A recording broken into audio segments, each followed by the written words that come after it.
ஒன்று நாளாகமத்தின் புஸ்தகம் 12ஆம் அதிகாரம் 23ஆம் வசனத்தை பாருங்கள்.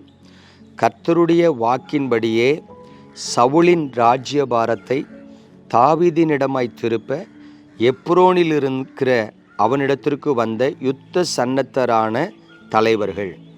கவனிச்சு பாருங்க, சவுல் ராஜாவாக இருக்கும் பொழுது அந்த அரண்மனையில் தலைவராக இருந்தவர்கள், அதிபதிகளாக இருந்தவர்கள், யுத்த சன்னத்தரானவர்கள். சவுலின் காலம் முடிந்து தாவீது எழும்பும் பொழுது தாவீதை ராஜாவாக்கி சவுலின் ராஜ்யபாரத்தை தாவீதின் கையில் கொண்டு ஒப்படைக்க யுத்த சன்னத்தரான தலைவர்கள் வந்தார்கள் என்று வேதம் சொல்லுகிறது. அந்த வார்த்தையை ஆரம்பிக்கும் போதே எப்படி கர்த்தர் ஆரம்பிக்கிறார்னா, கர்த்தருடைய வார்த்தையின்படியே சவுலின் ராஜ்யபாரத்தை எடுத்து தாவீதின் இடத்துல கொடுப்பதற்கு. அல்லேலூயா. அப்போ ஒரு அதிகாரத்தை ஒரு மனிதனுக்கு கொடுக்கிறது கர்த்தர், ஒரு மேன்மையை ஒரு மனிதனுக்கு கொடுக்கிறது கர்த்தர், ஒரு ஆசீர்வாதத்தை ஒரு மனிதனுக்கு கொடுக்கிறது கர்த்தர், இன்னொரு மனிதனுடைய ஆசீர்வாதத்தை அவனிடத்திலிருந்து திருப்பி வேறு மனிதனுக்கு கொடுப்பதும் கர்த்தர். அல்லேலூயா.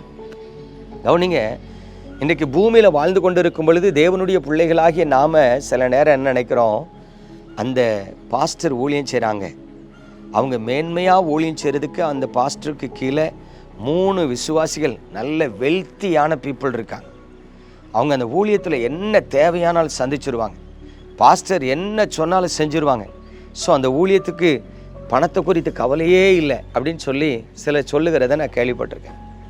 அது மட்டும் இல்லை, இப்படி நமக்கு ஒரு ஆள் கிடைக்கலையே அப்படின்னு எதிர்பார்க்குற மக்களையும் நான் பார்த்துருக்கிறேன். கவனிங்க, ஒரு மனிதனுக்கு தயவு பாராட்டுகிறது கர்த்தர், ஒரு மனிதனுக்கு மேன்மையை கொடுக்கிறது கர்த்தர், ஒரு மனிதனுடைய மேன்மையை அவனிடத்திலிருந்து திருப்பி இன்னொருவனுக்கு மாற்றுகிறதும் கர்த்தர். நம்மால் எதையுமே செய்ய முடியாது.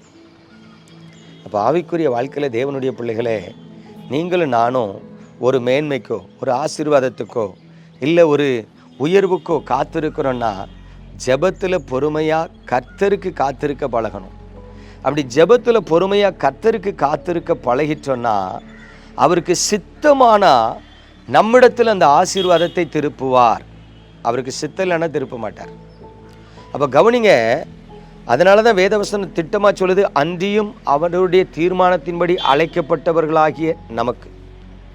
அப்போ தேவனுடைய தீர்மானத்தின்படி அழைக்கப்பட்டவர்களாகிய நமக்கு இந்த பூமியில் நடக்கிறது சகலமும் நன்மைக்கு எதுவாய் நடக்கிறதுன்னு இருக்கு. அது ஆசீர்வாதம் திருப்பப்பட்டாலும் சரி, ஆசீர்வாதம் திருப்பப்படலைனாலும் சரி, நன்மைக்கு எதுவாக நடக்கு. நமக்கு நியமிக்கப்பட்ட பாதையில் நம்ம என்ன பண்ணணும், நடக்கணும். ஆகவே தேவனுடைய பிள்ளைகளே, விசுவாச பாதையில் பெரிய காரியங்களை விரும்புகிற நீங்கள் கிடைக்கலன்னு சோர்ந்து போகாதீங்க. பெரிய காரியங்கள் வேணும்னு எதிர்பார்க்குறவங்க காத்திருக்க பழகுங்க. அவருக்கு சித்தமானா நன்மையை உங்களிடத்தில் திருப்புவார். அல்லேலூயா. நம்ம ஜெபிப்போமா? எங்கள் அன்பின் பரலோக தகப்பனே, பரிசுத்தமான இந்த நல்ல காலை வேளையில் உமது கிருபையுள்ள கரத்தில் உமது பிள்ளைகளை தருகிறேன், ஆசீர்வதிக்கிறேன். அற்புத இயேசு கிறிஸ்துவின் பரிசுத்த நாமத்தில் உமது பிள்ளைகளை உமது கிருபையின் கரத்தில் தருகிறேனப்பா.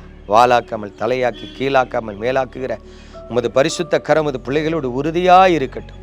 இயேசு கிறிஸ்துவின் அற்புத நாமத்தில் பிதாவே, ஆமென்.